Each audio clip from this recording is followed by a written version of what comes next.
You must be wondering what I'm looking for. I'm actually looking for a thief. Yes, tomato thief. There is a thief who's stealing tomatoes. But who would do that? Hi, this is Rashi Manocha. I'm the founder of the Story House.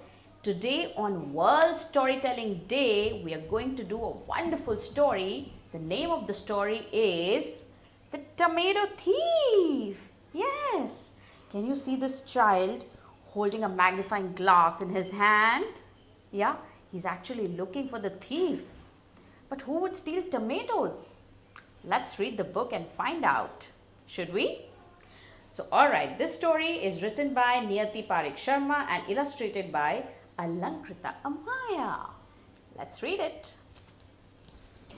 Okay, so the name of this boy is Veer. Veer was eager to taste the tomatoes growing in the green patch in the terrace garden. He had a terrace garden and he was growing tomatoes there. He was really been waiting for them to be ripe enough to eat. He was really eager to eat them. But they were not ripe yet.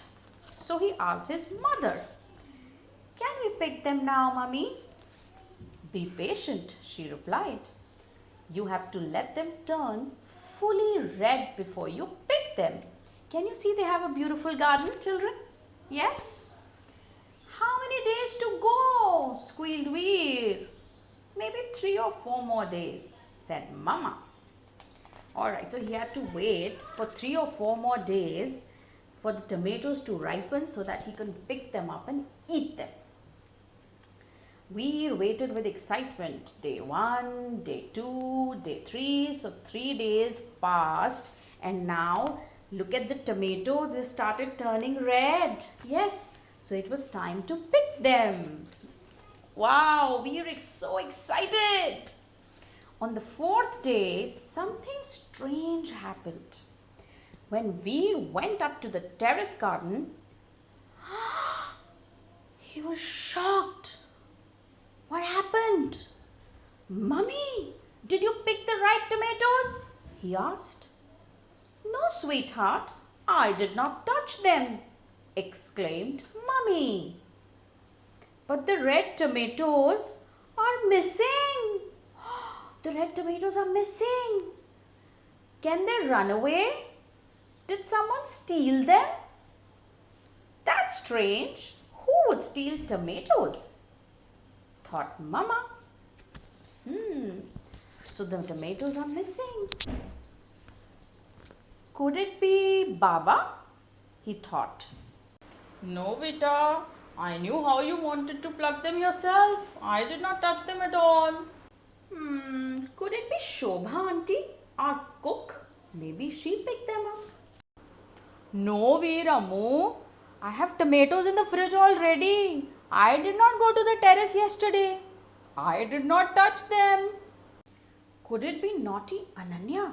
Asked Veer. Your baby sister does love squashing tomatoes, but she couldn't have reached up so high. I'm sure she didn't touch them, reassured Mummy. Could it be Ramu Kaka, our Mali? Thought Veer. "No, Veer Baba. I knew how much you wanted to pluck them yourself. I did not touch them. Never."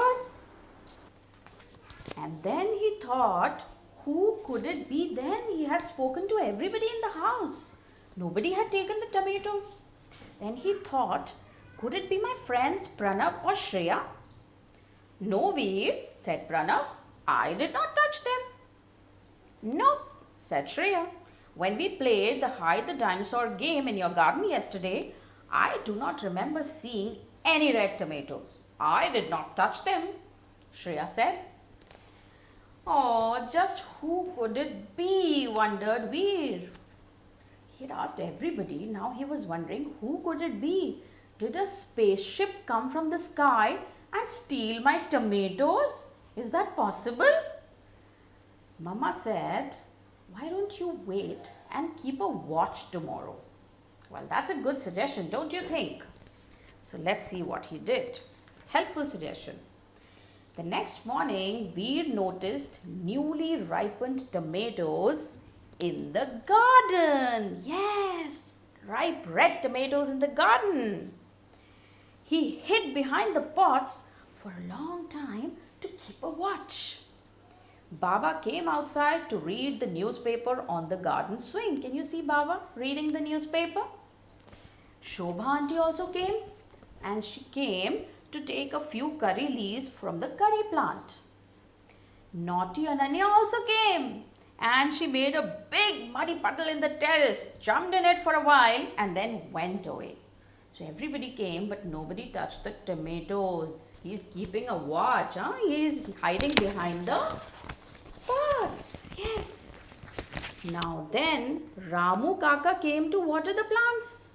Shreya and Pranav came looking for Veer and went back. The red tomatoes were still there. Nobody had taken them. They were all telling the truth. Suddenly, there was a loud "Taram!" on the terrace. It was a very loud sound. First, Veer spotted a long tail, yes. Then big black paws, and then two pointy ears, sharp teeth, and a big black face. It was a monkey. Yes, it was a monkey. The monkey was busy chomping away red juicy tomato. Veer came out of his hiding place. Veer looked at the monkey and the monkey looked at Veer. And then what happened? Quickly, the monkey ran away. Yes. Veer screamed loudly. Ah! That's the thief! That's the thief! The monkey dashed to a big tree nearby. Veer quickly plucked the remaining red tomatoes before another tomato thief came by. He quickly took the tomatoes. Another monkey could come and steal them. And then finally he had the tomatoes in his hand.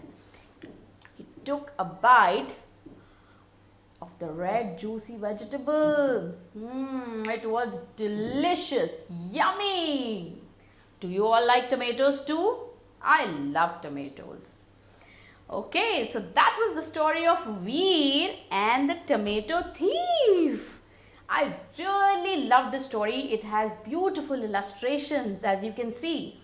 And I really enjoyed telling the story to you today. There are so many more stories on my YouTube channel, children. Go watch them. Subscribe to the channel, please. And also follow me on Instagram at The Story House by Rashi. Alright? So see you another time with another lovely story. Bye-bye.